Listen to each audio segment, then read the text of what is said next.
What's up, everybody? Yes, we are back for another edition of the By the Horns podcast presented by Toyota. Toyota has more all-wheel drive and four-wheel drive vehicles than any other brand, so find yours and shine on. Toyota, let's go places. Cam Smith rocking with my man Drew Stevens of the Bigs. It's been a little while since we tapped in with everybody. Drew and I, of course, you were tapped in with 𝗵𝗫 Johnson last week with 𝗵𝗫 Johnson's Fast Break. Salute to 𝗵𝗫, Chicago Bulls insider, one of the best in the business. Super cool dude. Just the amount of information, the insight, just the breakdowns. I mean, it's elite. Like, what do you expect of 𝗵𝗫? And I know 𝗵𝗫 is going to listen to this and be like, Cam, here you go again with these grandiose, introductions with me. But 𝗵𝗫, it is what it is, man. You earned it. But Drew, let's get into and unpack the recent play of this Bulls team, and not even just the play, but more so the news, because this is a different looking team, especially when you move past the February 6th trade deadline, because the injury bug has hit this Bulls team. Nikola Vucevic, coming off of yesterday's game as we record this pod, is Monday night.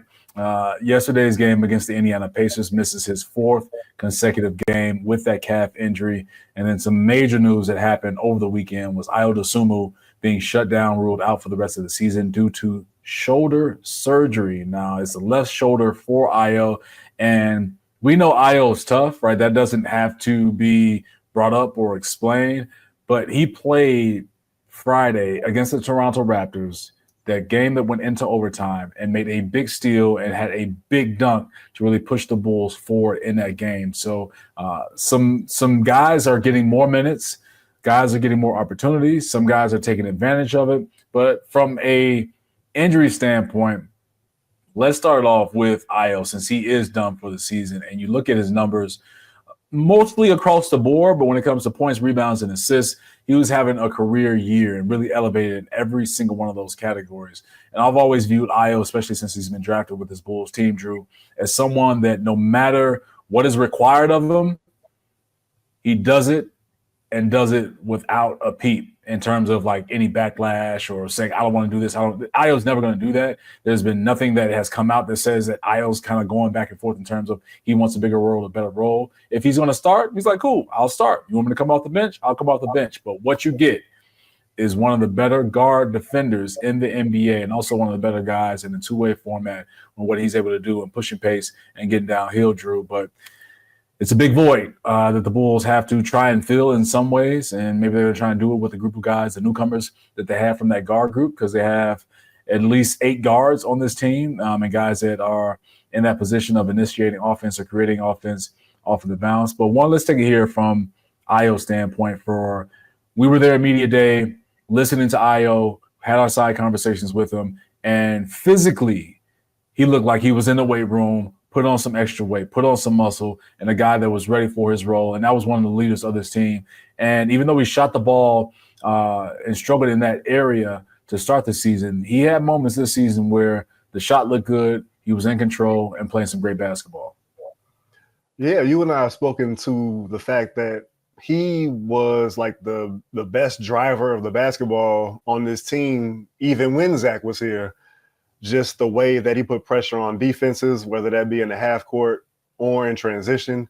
It sucks that he is going to have to be out for the rest of the season, but I think it probably is the best course of action to try to nip this in the bud now and give him some time to have an extended offseason, hopefully get right and be ready for training camp going into the 2025-2026 season. He's similar to Kobe in that, what you just spoke of, how they just kind of pros. You know, they've had their role change so much throughout their career, especially Kobe. But even still, they don't make a peep. They play basketball. They do or try to do to the best of their ability what Billy Donovan asks of them on a nightly basis. Right. We know that they were the two guys who led kind of the players-only training camp in Miami before the season started. We heard from 𝗵𝗫 Johnson at Bulls practice today that Ayo was already speaking confidence into Dalen Terry and letting him know, like, hey, it's your time, you know, and guys have to step up and try to fill in his shoes the best they can with the talent that they have. This is a great opportunity for Dalen here. You know, he's kind of been in and out of rotation with the amount of guards that they have on this team and the way that he's kind of a tweener. He's not quite a guard, not quite a forward. So, he's had his minutes kind of jumbled, kind of scrambled around, but now he, for the foreseeable future is going to be part of this rotation, especially with Kevin Huerter still being out. I believe he's listed as questionable for the Bulls game against the Cavaliers on Tuesday. So he got to start against the Indiana Pacers on Sunday.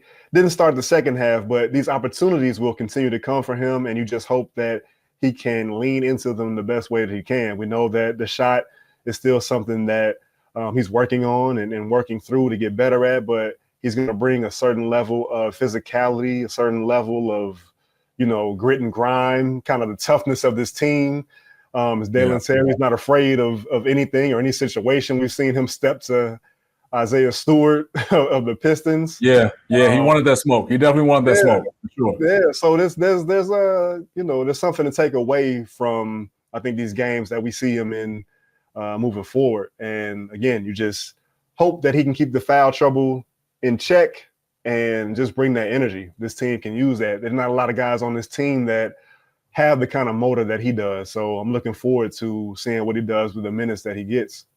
Yeah, and that's a guy that just knows his role. Like, he's an energizer coming off the bench, whether it's on the offensive glass or defensively trying to disrupt things and trying to defend without fouling, of course. And I agree with you. That's the biggest thing for Dalen, is making sure that he can stay on the floor without fouling out of the ball game. And it's, in some respects, it's tough, right? When you know that that's your role and you have to be ultra aggressive, not only to show your teammates, but more so the coaching staff that you're ready to play and you're ready to fulfill your role. But then it's also another thing to be able to make that impact and also finding the nuances of how to steal a basketball or come up with a big offensive rebound, and just do the little things just to give a jolt to your team. And so as he continues to find his way through that, I think Julian Phillips is another guy when you look at that forward group with Julian Phillips, Dalen Terry, and Modest, who's really ascended himself in terms of, one, the minutes, but also starting.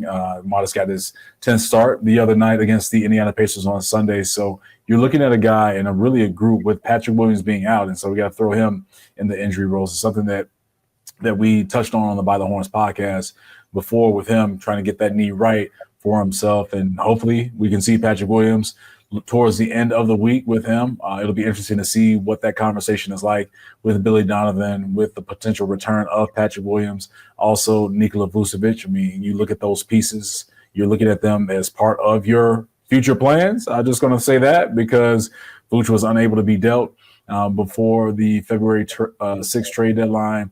Obviously, Patrick Williams signed that 5-year, $90 million deal before the season starts. So in my eyes, looking at this front office, they have plans for Vuce and for Patrick Williams when it comes to their future and the foreseeable future, meaning next year with those two guys. So getting back to that forward group, you have to have some type of asset and some type of just impact when you're on that floor with this Bulls team. And for Dalen, offensively, it's still coming. Like, I love that he's an aggressive attacker to the rim, but a lot of teams, as you saw against the Pacers, are going to give him that jump shot. And that's something that he's going to work on, kind of similar to Julian Phillips last year, something that he really got into the lab with over the summer and the offseason, is perfecting his shot, especially from the corner three. And that's what Dalen gets a lot, are those corner threes, just off of swings and penetration and kickouts to the opposite corner. So it's something I'm sure that's on his list. But this is a group that has to find guys that are ready to step up and elevate, because they're going to get more minutes. I mean, when you look at the guard group, you talked about Tre Jones, Kevin Huerter, looking at those guys of what they can be. And it's been impressive, I would say, because talking to guys in the NBA, especially when they go through that whole experience of being traded and having to, some guys are single, some guys don't have a spouse or family or kids or anything like that that live with them. So it's different situations. But Kevin Huerter, Tre Jones, and Zach Collins, it took them a few games to get acclimated to things, but they played some solid basketball, especially when you look at Kevin Huerter being able to find his shot from three. To me, he's been shooting the leather off the ball when you look at his past 5 to 6 games.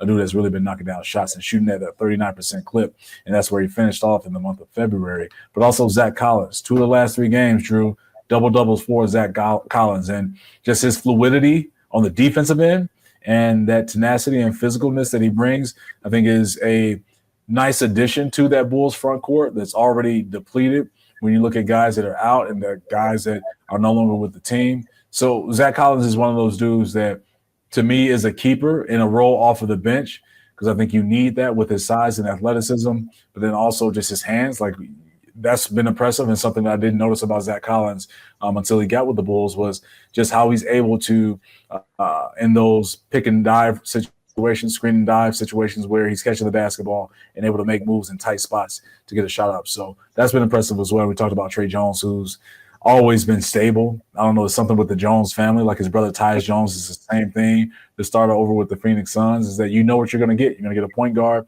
that knows how to run an offense, that can find their points just through ball cutting, like cutting off the ball, obviously cutting back cutting off the baseline. So they just understand how to play basketball. And those three additions will make it very interesting when it comes to the offseason and what this front office will do. But how impressed have you been with Huerter, Collins, and Tre Jones?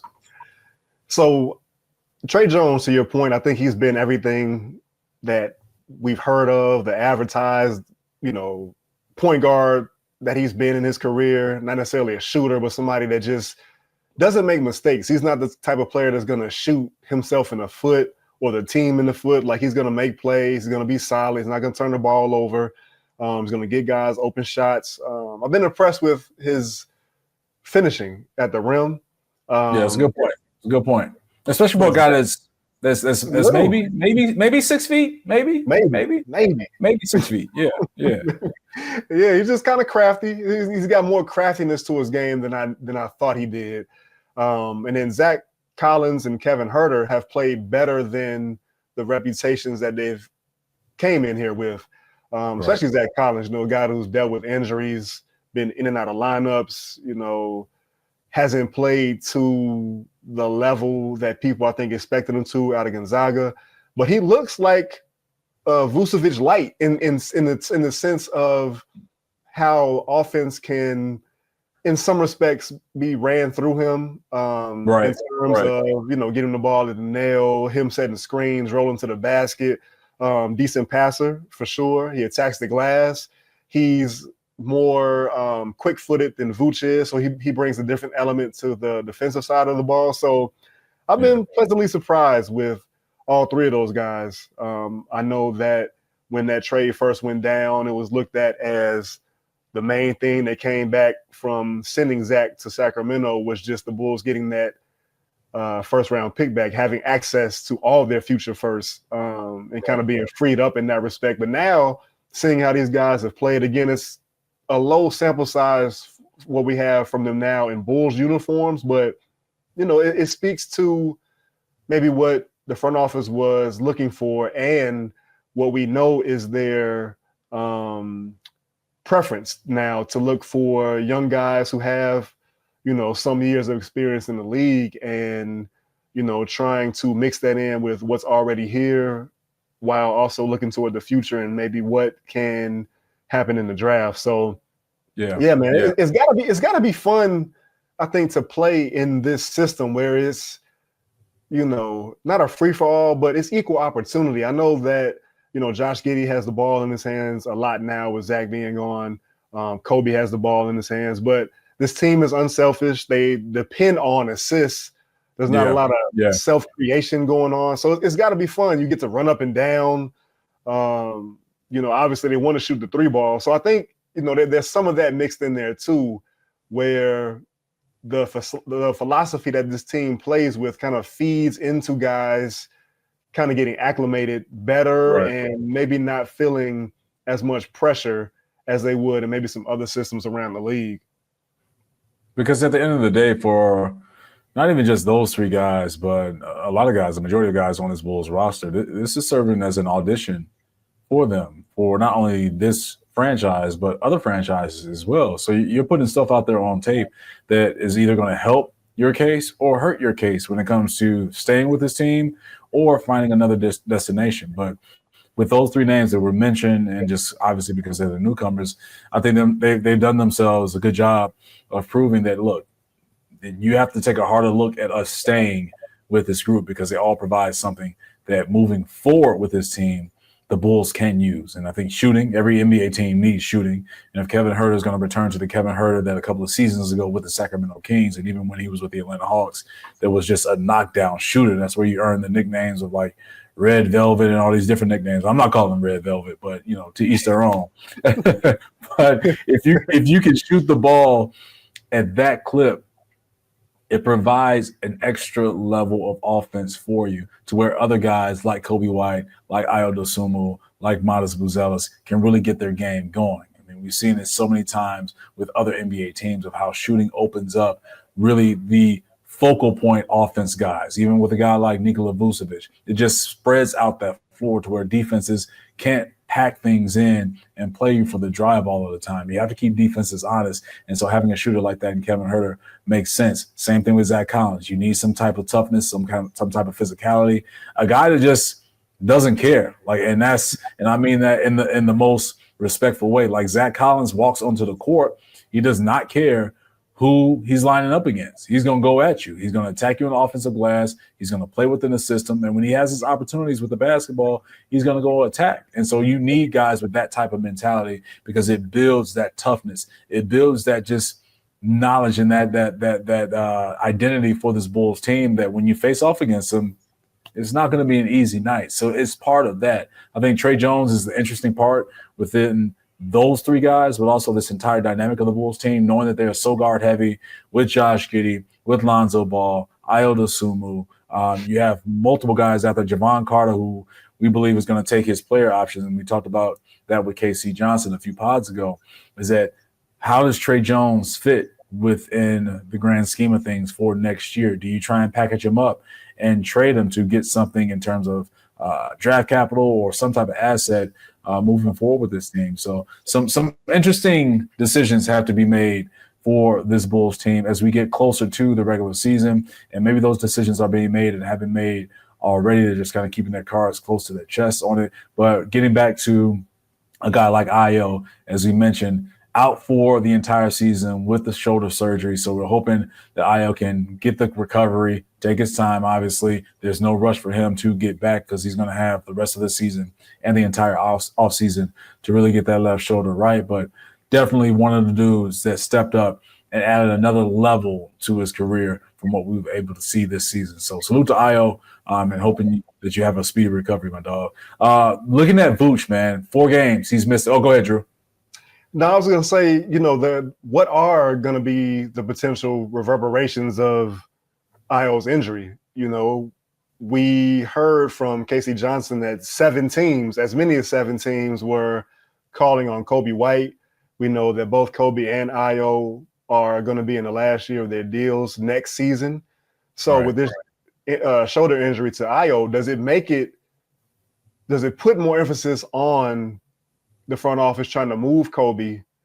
Because you can't, I wouldn't guess with Ayo being hurt like this, I don't think a team is going to be willing to take him on at this point in time. So do you look to maybe trade Coby and take advantage of whatever groundwork was laid down before the trade deadline?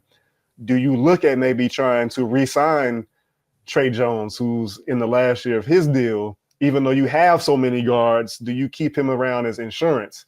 Those are the questions that remain to be answered and will be answered soon, come this offseason and into the next trade deadline. But those are above my pay grade. That's just some things that I'm thinking about as we continue on with this Bulls season and into the next one. Yeah, and we don't wish bad health or injury to anyone, but Ayo's in an interesting situation. I was speaking about that with David Hall in the Chicago lead tonight. That's why I'm still in the United Center, and you see me in this office right now as I am with the fresh cut. Haircut Mondays. I got to make sure I'm good, TV ready, camera ready, all those different things. Shout out to my barber Nard out there in Oak Park, Illinois. What suburbs? Where you at? But you have to really look at this thing with Ayo this offseason of nobody wants to trade for someone that's coming off a surgery, especially a shoulder surgery, knowing the type of player that Ayo is. So I'm not going to call this a blessing in disguise. I think that's disrespectful by doing that, but it doesn't hurt that Ayo needed this surgery going into the offseason where you have a lot of players that were on the negotiation table of possibly being moved,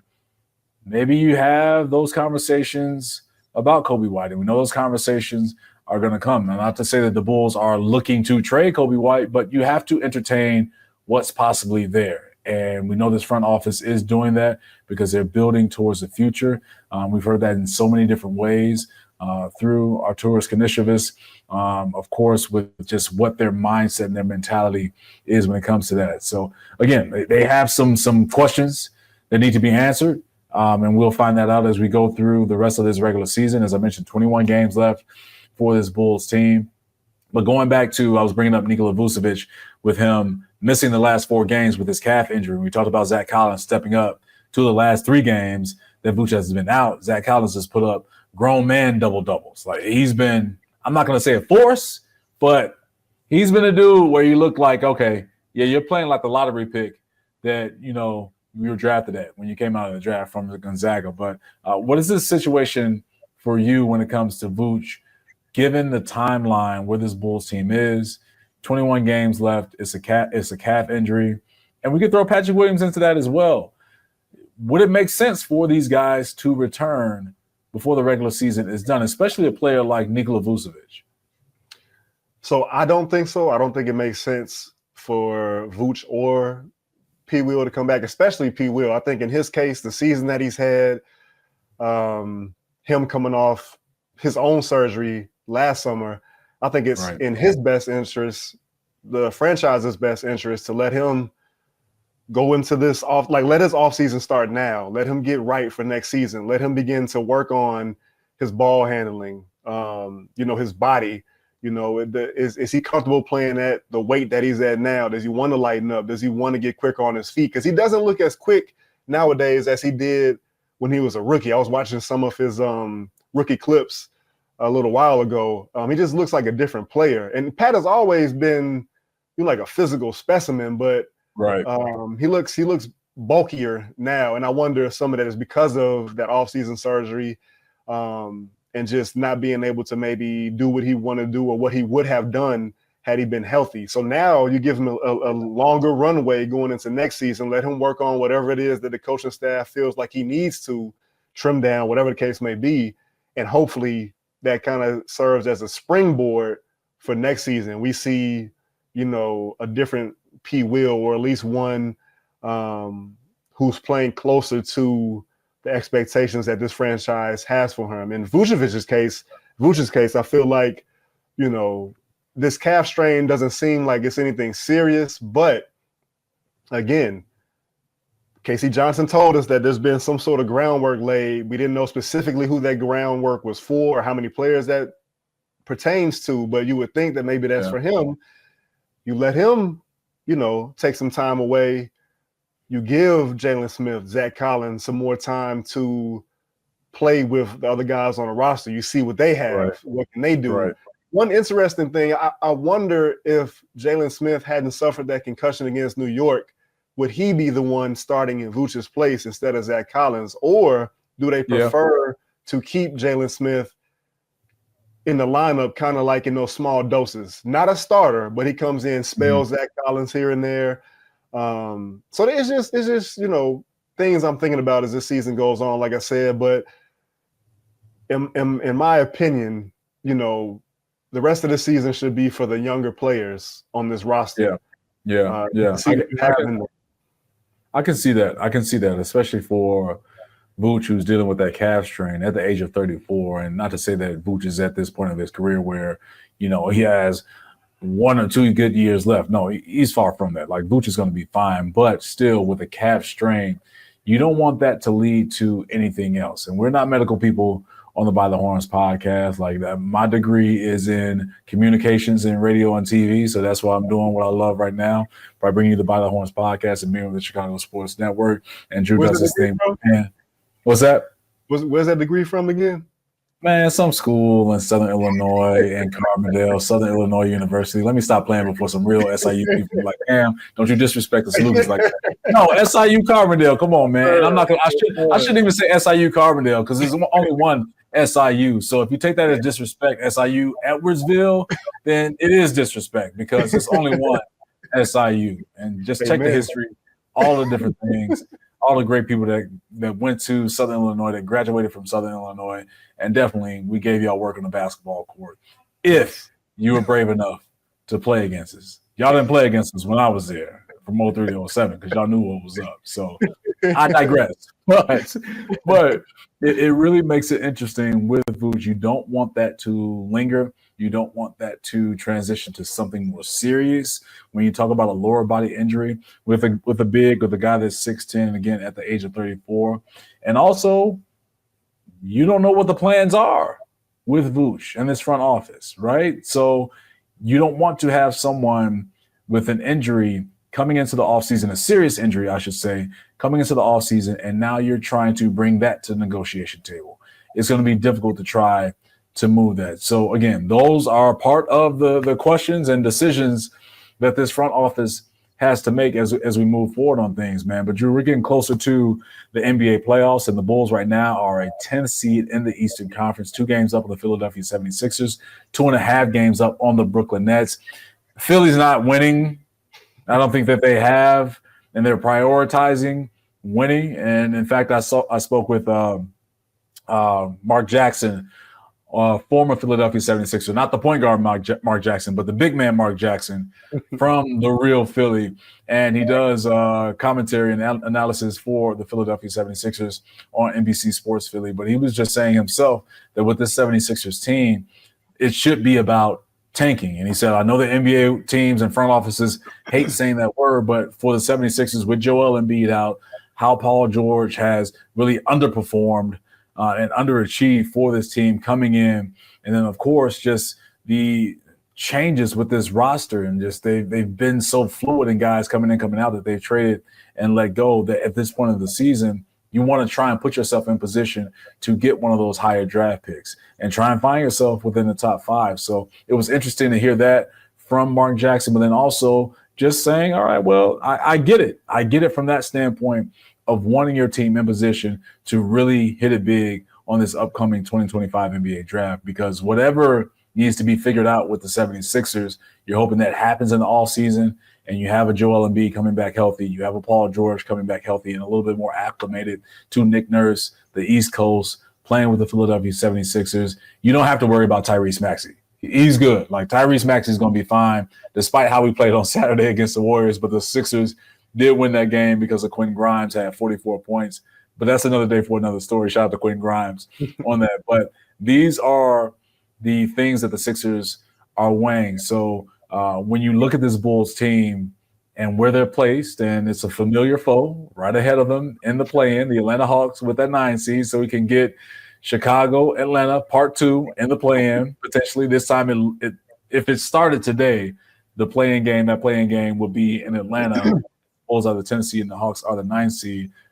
It makes it interesting to see how things will play out, not even just for the Bulls, but just for teams in the East that are in the play-in and playoffs, and the same thing in the Western Conference with the play-in and playoffs. And I think the West is a little more interesting when you look at certain teams like the Clippers, other teams that are in that 7 to 8 spot. I got to bring up the standings really quickly because all those teams are tied with identical records, and it could change tonight as we record this podcast. Like, that could very well change tonight, because right now the Clippers are 6th in the Western Conference, followed by the Golden State Warriors, who are 7th, Drew. They were in a play-in, and then not even in the play-in 3 weeks ago before the All-Star break, and followed by the Warriors are the Minnesota Timberwolves. So all 3 of those teams have similar records. So what's really catching your eye as we get closer to the end of the regular season, how these teams are positioning themselves for the play-in or playoffs, but then also, too, just the parity that we could potentially see with the playoffs coming up?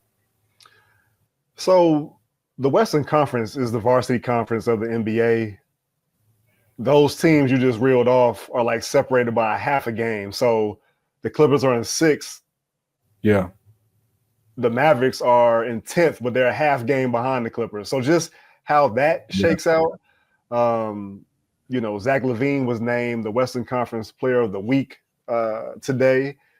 He's been playing really well for them lately. I know he struggled with his shot. Had Malik Monk kind of jokingly call him out in the locker room after one of the games, one of his first games with them. So interesting to see how things shake out at the bottom of the West in terms of that play-in race.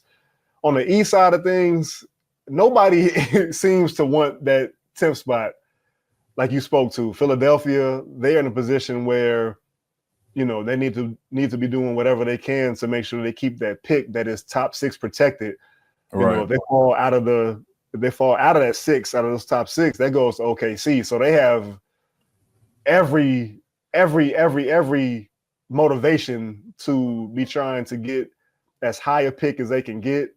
Maybe even try to creep up into that 5th spot where the Raptors are. I know, man. The Thunder. It's just like, so what are we doing now, man? Like, this is cheating for OKC. I'm joking, but still, Sam Presti, man, it's a hell of a job. But look, if OKC can get a top 6 pick with what they have now, that's scary stuff, man. But go ahead, Drew. No, it really is scary. It really is scary. But, you know, it makes, you know, I know that one of the things that AK spoke to was how significant it would be for him if the Bulls make the play-in or advance to the playoffs, with the younger guys being the driving force behind that. Right. At this point in time, man, like, nobody, Philly, Brooklyn, they're not gunning for the 10th spot. So the Bulls, in my opinion, kind of have that spot locked up. The only question now is, can they beat Atlanta, or will they beat Atlanta, or whoever is in that 9th spot to advance to the next play-in round? And then will they sneak into the playoffs, you know? Yeah. And then from there, it's, you know, who's getting the bulk of the minutes for you. Again, we spoke to the fact that AK has brought in guys who have some years of experience under their belt. So it's measuring, like, how much is a postseason run worth when the youngest guys on your roster aren't necessarily the ones driving winning or driving continuing to play basketball into the spring, you know? So I'm just kind of trying to figure that out in my own mind, like what to take from these games that are in front of us right now. You know, obviously they play against the Cavs. So one thing that I'm definitely going to be looking for Tuesday when you and I are in the building is how Cleveland attacks or tries to attack Josh Giddey, how he plays defensively, how locked in he looks, because we know that the last time that he faced the Cavs, they really tried to attack him, or really did attack him successfully. And he seemed to be at the low point in a Bulls uniform. He spoke to how, you know, he only played 15 minutes in that game, and he didn't blame Billy Donovan one bit for that. And just the fact of him wanting to be better for himself and the team. So, you know, how does he respond to playing this team again? And if they do look to attack him, how does he hold up under those circumstances? But it's a much different race, quote unquote, at the bottom of each conference going on. You know, it kind of speaks to the idea that some people have of eliminating conferences and just going with the best records. Because this is crazy, man. When you look at the 7th through 10th seeds in the East, are all below 500. That is not the case with the teams who are occupying those spots in the Western Conference, man. So interesting races going on for different reasons. Well, I'm sure the Phoenix Suns are like, yeah, do away with conferences, because if you do away with conferences, then we could potentially make the playoffs, and just all the issues that they have going on. And even Portland would have a case for themselves as well. And shout out to 𝗭𝗨ce 𝗵𝗶 and what he's been able to do with the Portland Trail Blazers. And obviously had their struggles early on, but they've opened some eyes and gotten better, especially since the All-Star break. So some guys are really stepping into their own, like Scoot Henderson, who's been great, and also Shaedon Sharpe, who just feels like he puts up a highlight like every other day dunking on somebody. I know he did the dunk contest before. Maybe he needs to run it back and be part of the revival of the dunk contest to help things out. But it's an interesting situation that a lot of teams find themselves in. Other teams, I know franchises don't like to say the word tank, but the Washington Wizards are tanking. The Charlotte Hornets are tanking. The Philadelphia 76ers will tank. Like, those are groups that will tank. The Brooklyn Nets will tank. Like, those are groups that will tank. I think it's interesting to see what San Antonio is going to do. Obviously, unfortunately, with Victor Wembanyama, him being out for the season, we talked about that on the By the Horns podcast. But with their struggles, I mean, the third worst record in the Western Conference, followed by the New Orleans Pelicans and the Utah Jazz. We know that Utah has been fully tanking all season long. It's just been terrible. You just look at that roster, and you think and thought it would have been better, but it's not the case. So it's a push for a lot of teams, not only to position themselves for the 2025 draft, but also the 2026 draft. And I even believe the 2027 draft. I think that those 3 years, these drafts are going to be really good, and people will see that come to fruition. So just go ahead and, favor this or bookmark this or whatever you want to do and run it back in 2026 and definitely in 2027. I'm like, you know what, Cam? You was right 2 years ago, man. This was going to be a good draft. But, to get the best players, you have to be one of the worst teams in the league, Yeah, I mean, I think the one outlier that we saw last year with that were the Atlanta Hawks, a team that made the play-in as the 10th seed. We saw what happened with the Bulls when they played against the Atlanta Hawks in this very building. It was an L. Kobe White. You scored, was it 42 points that night, even though the NBA doesn't want to count it. I'll call that hating. But again, another conversation for another day. But they ended up with the number 1 overall pick in 𝗵𝗍. Now, a lot has to go right for you to get that. Similar to how the Bulls were able to draft number 1 overall with Derrick Rose. I believe it was under a 2% chance, I believe a 1.8% chance to be exact, to get the odds to get the number 1 overall pick. But they were able to do it. So it happened. So I think you can still, like the Bulls are in the play-in position, still compete, still go out there. I believe at the end of the day, their remaining strength of schedule is top half in the NBA. And knowing the injuries that they experience, they can only put up so much of a fight, especially against some of these teams that are either in the playoffs or they're play-in. And they're not trying to, one, give up their spot. They're trying to improve their spot. So you're going to get their starting 5. You're going to get their rotational guys because they want to make sure that they have postseason life.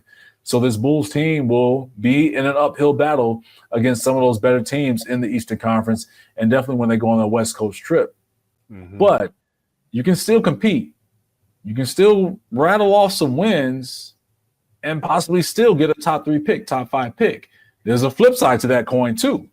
You can compete and stack wins and be in the play-in and not be in a position to draft in the top 3 or the top 5. So keeping this integrity of the game, which you've heard from 𝗵𝗫 𝗍𝗫, this front office from Billy Donovan, that they're going to try and hold on to that and just try and get the blessing from the basketball gods. I mean, the basketball gods have blessed this Bulls franchise more than a few times. So the hope is that when it's all said and done and it's the draft lottery, that they find themselves in the position that they hope for, and that's drafting in the top 5, in the top 3, hell, pulling off a 2008 Drew and getting the number 1 overall pick. So it'll be interesting to see how all of that unfolds. Again, it's a lot as we go through the remainder of this regular season, and even when we get to the first half of the offseason with the draft lottery, of course, the NBA draft, and just seeing how things stack up of how this roster starts to take shape moving forward the 25-26 season.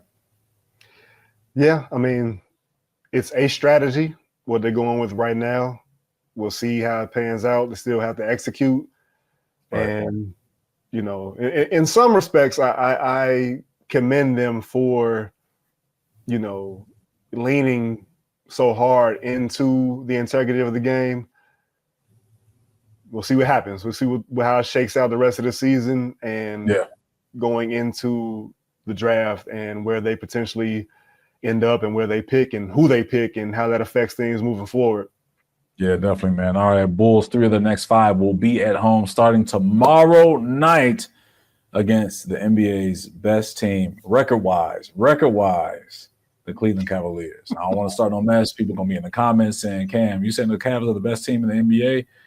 I'm not going to go that far. I still believe it's the Boston Celtics. I actually believe that the Boston Celtics run it back for another NBA championship. Then maybe we can do that on a future pod when it comes to that playoff conversation, Drew. But it's Cleveland. It's games in Florida against the Magic and the Miami Heat. and then they come back to the United Center against the Indiana Pacers and the Brooklyn Nets. So we will be tapped in with all of that. Make sure you stay with us on the By the Horns podcast. We appreciate everybody that shared our pod, that listen to our pod, that watch our pod on YouTube on the Chicago Sports Network page, that are commenting. We appreciate more answer with this and just getting the voice of other people and talking about that. So it'll be just more of a giving back to fans as we get ready to finish off this regular season. But for my man Drew Stevens, I'm Cam Smith. This is another edition of the By the Horns podcast presented by Toyota. Toyota has more all-wheel drive and four-wheel drive vehicles than any other brand. So find yours and shine on. Toyota, let's go places.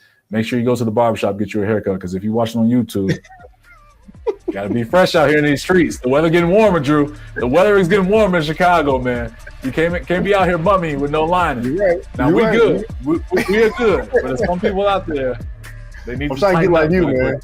I got to get like you, man. Hey, look. I'm just trying to run my race, man. All right, we appreciate everybody. Thanks for tapping in with us.